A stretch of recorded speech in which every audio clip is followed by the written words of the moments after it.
Hello दोस्तों, स्वागत करता हूं आप सभी को हाईप्लेक्स कंप्यूटर क्लास में। कंप्यूटर क्लास का आज 9वां दिन है और आज इस वीडियो का टॉपिक है बेसिक कंप्यूटर 30 क्वेश्चंस। दोस्तों, इस वीडियो में मैंने आप सभी के लिए बेसिक कंप्यूटर से जुड़े 30 प्रश्नों को शामिल किया है। दोस्तों, इस चैनल पर बिल्कुल शुरू से कंप्यूटर सीख रहे हैं। पिछले 8 वीडियो में मैंने आप सभी को कंप्यूटर के प्रैक्टिकल के बारे में बताया है, लेकिन 9वें वीडियो में मैं आप सभी के लिए 30 प्रश्नों को शामिल किया है। दोस्तों, जब बिल्कुल शुरू से कंप्यूटर सीखते हैं तो ऐसे में हमें कंप्यूटर से जुड़े कुछ बेसिक सवाल होते हैं जिसके बारे में हमें पता होना चाहिए। ठीक है, तो इस वीडियो को ध्यान से देखिएगा, सभी प्रश्न आपको याद होने चाहिए। ठीक है, चलिए वीडियो को शुरू करते हैं। देखिए दोस्तों, आपके सामने पहला जो प्रश्न है, कंप्यूटर का पिता यानी कि फादर ऑफ कंप्यूटर किसे कहा जाता है? तो राइट आंसर दोस्तों होगा Charles Babbage. Option number B right answer हो जाएगा। ठीक है, नेक्स्ट 2 नंबर प्रश्न है कि कंप्यूटर का मुख्य भाग कौन सा है? तो दोस्तों, कंप्यूटर का जो मुख्य भाग होता है वो होता है सीपीयू। ऑप्शन नंबर बी हमारा राइट आंसर होगा। ओके, अगला प्रश्न दोस्तों, अगला प्रश्न 3 नंबर है, कंप्यूटर की भाषा क्या कहलाती है? तो दोस्तों, कंप्यूटर की अलग भाषा होती है जिसे हम लोग बाइनरी नंबर कहते हैं या बाइनरी लैंग्वेज कहते हैं। तो ऑप्शन नंबर सी हमारा राइट आंसर हो जाएगा, बाइनरी लैंग्वेज। दोस्तों, बाइनरी लैंग्वेज 2 होते हैं और 2 होता है इसमें 0 और 1। ठीक है, 0 और 1 को ही हम लोग बाइनरी भाषा कहते हैं या लैंग्वेज कहते हैं, ध्यान रखिएगा। और कंप्यूटर इसी को समझता है। ठीक है, नेक्स्ट प्रश्न दोस्तों, 4 नंबर प्रश्न है कि सीपीयू का फुल फॉर्म क्या होता है? तो सीपीयू दोस्तों कंप्यूटर का मुख्य भाग होता है, पीछे हम पढ़ चुके हैं। तो सीपीयू का जो मुख्य फुल फॉर्म होता है वो होता है central processing unit. Right answer हमारा ये हो जाएगा, सेंट्रल प्रोसेसिंग यूनिट, ध्यान रखिएगा। नेक्स्ट प्रश्न 5 नंबर प्रश्न है दोस्तों कि हार्ड डिस्क किस प्रकार की डिवाइस है? हार्ड डिस्क जो होता है एक प्रकार का मेमोरी होता है जिसके अंदर हम डेटा को सेव करके रखते हैं। तो इसमें से स्टोरेज डिवाइस या मेमोरी एक ही होता है। तो ऑप्शन नंबर सी हमारा राइट आंसर हो जाएगा, स्टोरेज डिवाइस हमारा राइट आंसर हो जाएगा, ऑप्शन नंबर सी। नेक्स्ट प्रश्न देखते हैं यहाँ पे 6 नंबर प्रश्न है दोस्तों कि कंप्यूटर में डेटा को अस्थायी रूप से कहाँ संग्रहित किया जाता है? तो दोस्तों, कंप्यूटर में जो भी डेटा होता है, डेटा कहने का मतलब फ़ोटो, वीडियोज़ और कोई फाइल्स, जितनी भी चीज़ें होती हैं उसको अस्थायी रूप से कहाँ संग्रहित किया जाता है? तो दोस्तों, हार्ड डिस्क में संग्रहित किया जाता है। ठीक है, और यहाँ पे हार्ड डिस्क हमारा राइट आंसर हो जाएगा, hard disk, option number C right होगा। नेक्स्ट प्रश्न देखते हैं दोस्तों, और नेक्स्ट प्रश्न है हमारा ऑप्शन नंबर 7, माउस किस प्रकार की डिवाइस है? तो दोस्तों, माउस जो होता है एक इनपुट डिवाइस होता है। ठीक है, क्योंकि कंप्यूटर में माउस के द्वारा निर्देश भेजे जाते हैं कि आप यहाँ पे क्लिक करो, यहाँ क्लिक करो, यहाँ क्लिक करो। तो माउस के द्वारा हम लोग निर्देश देते हैं, कंप्यूटर को इनपुट कराते हैं, तो इनपुट डिवाइस हो जाएगा। तो ऑप्शन नंबर ए हमारा राइट आंसर होगा, इनपुट डिवाइस। ठीक है, चलिए नेक्स्ट प्रश्न देखते हैं। अगला जो प्रश्न है दोस्तों कि सबसे पहली प्रोग्रामर कौन थी? यहाँ पे लड़की की बात हो रही है। तो दोस्तों, सबसे पहली प्रोग्रामर थी आपको अड्डा लवलेस। ठीक है, या इसको दूसरा नाम है अड्डा अगस्ता। ठीक है, तो ऑप्शन नंबर बी हमारा राइट आंसर होगा, अड्डा लवलेस हमारा राइट आंसर हो जाएगा। दूसरा नाम है अड्डा अगस्ता। दोस्तों, जब चार्ल्स बेबेज कंप्यूटर को बना रहे थे तो उस वक्त प्रोग्रामिंग करने के लिए अड्डा अगस्त की मदद ली गई थी, और अड्डा अगस्ता मतलब अड्डा लवलेस ने ही कंप्यूटर में प्रोग्रामिंग पहली बार की थी, ध्यान रखिएगा, ये क्वेश्चन पूछे जाते हैं। चलिए नेक्स्ट प्रश्न देखते हैं यहाँ पे। नेक्स्ट प्रश्न 9 नंबर प्रश्न है दोस्तों कि कंप्यूटर में अस्थायी मेमोरी क्या कहलाती है? अस्थायी बात कर रहा है, अस्थायी का इंग्लिश होता है टेम्पररी मेमोरी। ठीक है, तो कंप्यूटर में अस्थायी मेमोरी क्या कहलाती है? तो अस्थायी दोस्तों इसमें हो जाएगा रैम। रैम एक अस्थायी मेमोरी है। ठीक है, रैम में दोस्तों होता क्या है कि प्रेजेंट टाइम में जितने भी प्रोग्राम रन कर रहे होते हैं, चल रहे होते हैं, वो रैम के अंदर ही रहता है। ठीक है, रैम में जो भी डेटा होता है बिजली चले जाने के बाद में, यानी कि कंप्यूटर ऑफ होने के बाद में डेटा यहाँ से निकल जाता है, समाप्त हो जाता है, तो अस्थायी मेमोरी रैम हो जाएगा। ठीक है, चलिए नेक्स्ट प्रश्न देखते हैं। अगला जो प्रश्न है एम एस वर्ड किस प्रकार का सॉफ्टवेयर है? तो दोस्तों, एम एस वर्ड के अंदर हम लोग लेटर लिखते हैं, डॉक्यूमेंट बनाते हैं। ठीक है, तो ये स्प्रेडशीट नहीं है, ये तो ऑप्शन नंबर ये नहीं होगा, option number B right answer हो जाएगा, वर्ड प्रोसेसिंग हमारा होता है। ठीक है, वर्ड प्रोसेसिंग, सॉरी ये सही हो जाएगा, ठीक है, ये सही होगा, वर्ड प्रोसेसिंग। ऑप्शन नंबर भी हमारा सही होगा। डेटाबेस नहीं है, ना ही प्रोग्रामिंग है, राइट आंसर हमारा यही होगा बी। चलिए नेक्स्ट देखते हैं। 11 नंबर प्रश्न है कि इंटरनेट को चालू करने के लिए किसकी ज़रूरत होती है। तो इंटरनेट चालू करने के लिए किसकी ज़रूरत होती है दोस्तों। तो आप अपने मोबाइल में क्या चालू करते हो या कंप्यूटर में, गूगल क्रोम। तो गूगल क्रोम क्या है, एक ब्राउज़र है। तो इंटरनेट चालू करने के लिए ज़रूरत पड़ती है वेब ब्राउज़र की, ठीक है, जैसे क्रोम हो गया, मोज़िला फायरफॉक्स हो गया। तो ये सब चीज़ें होती है, ब्राउज़र की आवश्यकता पड़ती है इंटरनेट चलाने की, ठीक है। यहाँ पे सीडी है तो ये होगा ही नहीं, हार्ड डिस्क तो होगा ही नहीं, प्रिंटर भी नहीं होगा, ठीक है। राइट आंसर सी होगा। नेक्स्ट प्रश्न देखते हैं अभी। अगला जो प्रश्न है कि कंप्यूटर वायरस क्या है। तो दोस्तों कंप्यूटर का जो वायरस होता है वो होता है दोस्तों सॉफ्टवेयर, एक प्रकार का सॉफ्टवेयर होता है। ऑप्शन नंबर सी हमारा सही हो जाएगा, सॉफ्टवेयर प्रोग्राम राइट आंसर होगा, ठीक है। चलिए नेक्स्ट प्रश्न देखते हैं। अगला जो प्रश्न है 13 नंबर, डाटा प्रोसेसिंग की यूनिट क्या है। डाटा प्रोसेसिंग की यूनिट क्या है दोस्तों। डाटा प्रोसेसिंग होता क्या है, जैसे मान लीजिए कि आप कंप्यूटर में जो कुछ भी लिखते हो तो गुणा भाग होता है, तो वो सब प्रोसेसिंग होता है। जैसे आपने लिखा 5 गुणे 15, तो एक कंप्यूटर क्या करेगा, इसको प्रोसेसिंग करेगा और आपको जवाब देगा 75, ठीक है। तो जस्ट आपने ये प्रोसेसिंग कर रहा है, प्रोसेसिंग करके रिजल्ट दे रहा है। तो इसमें से कौन सा डिवाइस प्रोसेसिंग करता है, तो दोस्तों राइट आंसर हो जाएगा डी, सीपीयू क्या करता है, प्रोसेसिंग करता है, और ये कंप्यूटर का मुख्य भाग भी होता है, ठीक है।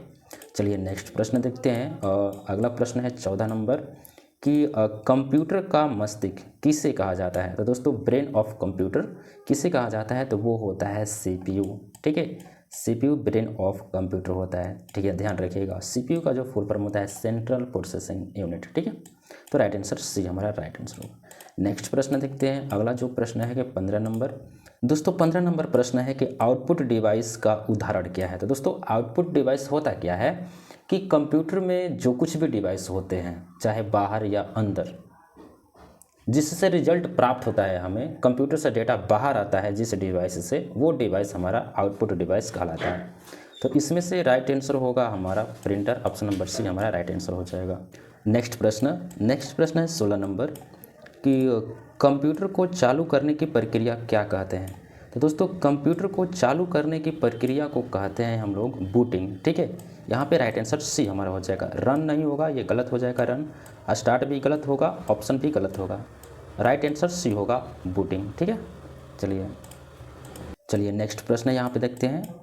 अगला जो प्रश्न है 17 नंबर, कंप्यूटर किस भाषा को समझता है। तो दोस्तों कंप्यूटर जो होता है बाइनरी भाषा को समझता है। मैंने पीछे भी आपको बताया कि कंप्यूटर की भाषा कौन है, तो बाइनरी लैंग्वेज है। तो कंप्यूटर बाइनरी को समझता है, और बाइनरी दो होते हैं, 0 और 1 होता है, ठीक है। जस्ट यहाँ पर नेक्स्ट प्रश्न देखते हैं। 18 नंबर प्रश्न है कि कंप्यूटर में सबसे छोटा डेटा यूनिट क्या होता है। कंप्यूटर में जो छोटा डेटा यूनिट होता है, जैसे कि मान लीजिए कि कोई फ़ोटो है आपके पास, सबसे कम कितना यूनिट में वो हो सकता है। तो दोस्तों ये होता है सबसे छोटा यूनिट बीट, ठीक है, बीट होता है। ऑप्शन नंबर ए हमारा राइट आंसर हो जाएगा, ठीक है। चलिए बीट दोस्तों बड़ा, बाइट जो होता है बड़ा होता है बीट से, किलो बाइट बड़ा होता है, फिर मेगा बाइट बड़ा होता है। यहाँ पे किलो बाइट का मतलब होता है केबी और मेगा बाइट का मतलब होता है एमबी, ठीक है, ध्यान रखिएगा। चलिए नेक्स्ट प्रश्न देखते हैं। यहाँ पे 19 नंबर प्रश्न है दोस्तों कि यूएसबी का फुल फॉर्म क्या होता है। तो दोस्तों यूएसबी का जो फुल फॉर्म होता है वो होता है यूनिवर्सल सिस्टम सीरियल बस होता है, सॉरी यहाँ पे ऑप्शन नंबर हमारा सी राइट हो जाएगा, ठीक है। यूनिवर्सल सीरियल बस हमारा राइट आंसर होगा यूएसबी का फुल फॉर्म, ठीक है। चलिए नेक्स्ट देखते हैं। अभी अगला जो प्रश्न है 20 नंबर, कंप्यूटर में सॉफ्टवेयर क्या होता है। तो दोस्तों कंप्यूटर में सॉफ्टवेयर निर्देशों का समूह होता है, ठीक है। तो राइट आंसर सी हमारा राइट आंसर हो जाएगा, ठीक है। चलिए नेक्स्ट प्रश्न यहाँ पे देखते हैं। 21 नंबर प्रश्न है दोस्तों कि कंप्यूटर को कौन सा यंत्र विद्युत आपूर्ति बंद होने पर भी चलाता है। दोस्तों कंप्यूटर मान लीजिए चल रहा है और अचानक से बिजली बंद हो गई, फिर भी कंप्यूटर चलते रहता है, तो ये दोस्तों चलता है आपको ऑप्शन नंबर 20 यूपीएस से, ठीक है। अब देखिए जो यहाँ पे कंप्यूटर लगा होता है, जो कंप्यूटर यहाँ पर है, साइड में एक बैटरी जैसा एक यूपीएस होता है, ठीक है, यहाँ से अटैच होते हैं। जब कंप्यूटर बंद होता है, जब बिजली अचानक चली जाती है तो यहाँ से ये चार्ज लेने लगता है, ठीक है। तो यूपीएस जो होता है वो बचाता है कंप्यूटर को बंद होने से, ठीक है। तो यहाँ पर चलता रहता है। राइट आंसर हमारा बी हो जाएगा। चलिए नेक्स्ट प्रश्न देखते हैं अभी। जो 22 नंबर प्रश्न है दोस्तों कि कंप्यूटर में प्रयुक्त बाइट में कितने बीट होते हैं। तो बाइट क्या होता है, ये भी कंप्यूटर यूनिट होता है और मेमोरी यूनिट होता है, सॉरी, और बीट सबसे छोटा होता है। तो बाइट में 4 बीट होते हैं, एक बाइट में 4 बीट होते हैं, ठीक है। तो यह ऑप्शन नंबर हमारा ए राइट आंसर हो जाएगा, ठीक है। चलिए नेक्स्ट यहाँ पे देखते हैं। और नेक्स्ट प्रश्न है 23 नंबर। ओके, यहाँ पे 23 नंबर प्रश्न है कि कंप्यूटर में डेटा किस रूप में संग्रहित होता है। कंप्यूटर में डेटा किस रूप में संग्रहित होता है। दोस्तों मैंने पहले भी बताया कि कंप्यूटर सिर्फ समझता है 0 और 1 को, तो डेटा भी जो होगा वो होगा 0 और 1 के रूप में संग्रहित, ठीक है, ना कि चित्रों में, ना संख्याओं में, ना अक्षरों में होता है। तो सिर्फ 0 और 1 के रूप में ही होता है। कंप्यूटर में जो कुछ भी डेटा होता है 0 और 1 के रूप में ही होता है, ठीक है, ध्यान रखिएगा। नेक्स्ट प्रश्न देखते हैं यहाँ पे। अगला जो प्रश्न है 24 नंबर कि कंप्यूटर किस पर आधारित मशीन है। तो दोस्तों कंप्यूटर जो होता है इलेक्ट्रॉनिक मशीन है, ठीक है। यहाँ पे पहला ऑप्शन है इलेक्ट्रिक, ये इलेक्ट्रिक तो नहीं होगा, मैकेनिकल भी नहीं होगा। ऑप्शन नंबर सी हमारा राइट आंसर होगा, इलेक्ट्रॉनिक होता है, ठीक है। और ये अब तो होगा ही नहीं, तो ऑप्शन नंबर हमारा सी राइट आंसर हो जाएगा। अगला जो प्रश्न है दोस्तों 25 नंबर प्रश्न है कि कंप्यूटर की गति को किस में मापा जाता है। तो कंप्यूटर की जो गति होती है दोस्तों, ऑप्शन नंबर सी गीगाहर्ट्ज़ में मापी जाती है, GHz में मापी जाती है, ध्यान रखिएगा। नेक्स्ट प्रश्न देखते हैं। अगला जो प्रश्न है दोस्तों 26 नंबर कि कंप्यूटर का उपयोग कौन कर सकता है। तो दोस्तों कंप्यूटर का उपयोग कौन कर सकता है, केवल वैज्ञानिक, केवल इंजीनियर, कोई भी, केवल विद्यार्थी। अरे यहाँ पे तो सी ही होगा ना, कोई भी इस्तेमाल कर सकता है, ज़रूरी थोड़ी है कि इंजीनियर करेगा या वैज्ञानिक या विद्यार्थी। यहाँ पे सी राइट आंसर हो जाएगा, कोई भी इस्तेमाल कर सकता है, ठीक है। चलिए नेक्स्ट देखते हैं यहाँ पे। ओके, चलिए 27 नंबर प्रश्न है कि कंप्यूटर में निर्देशों का समूह क्या कहलाता है। तो हम पीछे भी इस मतलब कि कुछ घुमा के क्वेश्चन था, लेकिन पीछे भी हम जान चुके हैं कि निर्देशों का समूह कहलाता है सॉफ्टवेयर, ठीक है। तो यहाँ पे निर्देशों का सॉफ्टवेयर, देखिए यहाँ पे 2 चीज़ है, सॉफ्टवेयर और प्रोग्राम, ठीक है। तो निर्देशों को समूह को हम लोग प्रोग्राम बोलते हैं और प्रोग्राम के समूह को सॉफ्टवेयर बोलते हैं। तो यहाँ पे एक कन्फ्यूजन हो सकता है, तो इसमें से राइट आंसर दोस्तों सॉफ्टवेयर हो जाएगा। यहाँ पे सॉफ्टवेयर यहाँ पे कर सकते हैं, ठीक है। यहाँ पे दोनों में थोड़ी सी कन्फ्यूजन है। अगर आप लोगों को, अगर किसी को पता भी होगा, अगर आपको लगता है कि मुझे कंप्लीट पता है तो यहाँ पर आप बता सकते हैं, लेकिन मेरे को ऐसा लगता है कि, लगता नहीं है, मेरे को ये पता है कि निर्देशों का समूह को प्रोग्राम बोला जाता है और प्रोग्राम के समूह को सॉफ्टवेयर बोला जाता है, ठीक है। चलिए नेक्स्ट प्रश्न देखते हैं। अगला जो प्रश्न है हमारे पास कि कंप्यूटर की हार्ड डिस्क क्या कहलाता है। तो दोस्तों कंप्यूटर की जो हार्ड डिस्क है वो मेमोरी डिवाइस है, ठीक है, एक प्रकार का मेमोरी है जिसके अंदर डेटा को संग्रहित किया जाता है। तो ये इनपुट डिवाइस तो होगा नहीं, आउटपुट डिवाइस भी नहीं होगा, मेमोरी डिवाइस हमारा राइट आंसर हो जाएगा, option number C right answer. आगे देखने की जरूरत नहीं है, जो ऑप्शंस मिल गया वो हमारा राइट आंसर हो गया, ठीक है। चलिए नेक्स्ट प्रश्न देखते हैं अभी। यहाँ पर जो नेक्स्ट प्रश्न है 29 नंबर प्रश्न है कि कंप्यूटर में कौन सी मेमोरी सीपीयू के सबसे पास होती है। दोस्तों कौन सी मेमोरी ऐसी है जो सीपीयू के पास होती है। तो सीपीयू दोस्तों कंप्यूटर के अंदर लगा हुआ एक छोटा सा चिप होता है, इसके बगल में एक मेमोरी लगा होता है जिसको बोलते हैं कैश मेमोरी, ठीक है। कैश ऐसे लिखते हैं CACHE, ठीक है, ये कैश मेमोरी होता है। तो ये मेमोरी सीपीयू के करीब लगा होता है, तो राइट आंसर हमारा सी हो जाएगा, ठीक है। 30 नंबर और अंतिम प्रश्न है कि कंप्यूटर को नियंत्रित करने वाला सॉफ्टवेयर क्या कहलाता है। तो दोस्तों कंप्यूटर को नियंत्रित करने वाला जो सॉफ्टवेयर होता है उसको बोलते हैं OS, ठीक है। OS का मतलब होता है ऑपरेटिंग सिस्टम। तो राइट आंसर हो जाएगा option number B right answer हो जाएगा, ठीक है। कंप्यूटर को नियंत्रित कहने का मतलब कि कंप्यूटर जो होता है हार्डवेयर पार्ट होता है, उसको नियंत्रित करना पड़ता है, चलाना पड़ता है, ठीक है, तब जाके वो काम करता है। तो वो कौन करता है नियंत्रित, तो OS करता है, ठीक है, जिसको बोलते हैं हम लोग ऑपरेटिंग सिस्टम OS। तो दोस्तों ये रहे 30 प्रश्न।